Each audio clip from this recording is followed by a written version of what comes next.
long-run positive impact for the New Zealand economy. Question number 3, the Honourable David Cunliffe. Mr Speaker, to the Minister, has he received advice on whether a reduction in the KiwiSaver member tax credit would raise or lower private savings? And if so, what was that advice? The Honourable Bill English. Mr Speaker, Treasury forecasts to be published in the budget will show that private savings, including the impact of the KiwiSaver changes, will lift substantially over the next few years. Of course, that won't be difficult, given that the savings rate reached minus 10% of household income during Labour's term in government.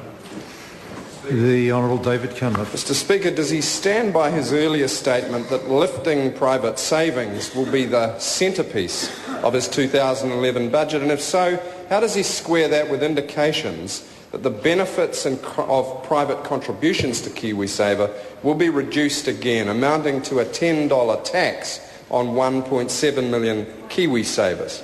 The Honourable Bill English.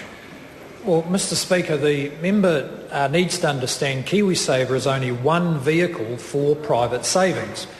There are others. For instance, there's been quite a strong growth in bank deposits, which aren't subsidised by the government. So Kiwis choose, and other people reinvest in their businesses and see that as a form of savings. So we believe that the combination of the tax changes that were made in the last budget and the combination of changes that will be announced next Thursday in this budget will push New Zealanders further in the direction they are already going, which is to significantly increase their savings, and that is good for the economy. The Honourable David Cunliffe. Mr Speaker, when he campaigned on not reducing the benefits of KiwiSaver at all, and then has hacked into it in 2 separate budgets, why should 1.7 million KiwiSavers place any more weight on his integrity than they have on the Prime Minister's promises not to raise GST or to catch up with Australia? The Honourable Bill English. Well, Mr Speaker, the fact that there's 1.7 million people in KiwiSaver tells you that they have confidence in the system. And there's a little event coming up later in the year called an election, and New Zealanders will have the opportunity to look at a prudent and responsible program from this government or a mad borrowing spree from the Labour opposition, and they'll make their own decision. David Bennett. Question to the Minister of Finance. What reports has he seen in reaction to the Prime Minister's announcements about KiwiSaver? The Honourable Bill English. Well, Mr Speaker, there's been a number of generally supportive comments. Some business commentators saying that if these changes make the KiwiSaver scheme sustainable, that's a step in the right direction.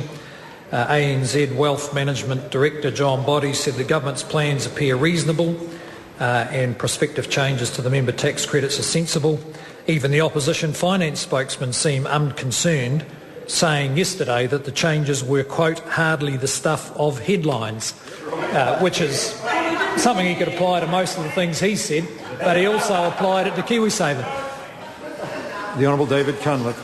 Mr Speaker, does the Minister agree with Business New Zealand CEO Phil O'Reilly that any move to increase employer contributions to KiwiSaver should be limited to a total rise of 1% to 3%? And does he intend to make any increase compulsory? The Honourable Bill English. Mr Speaker, the member will just have to wait for the budget to see what increases the government thinks are appropriate in the current economic circumstances. Question number 4, Sue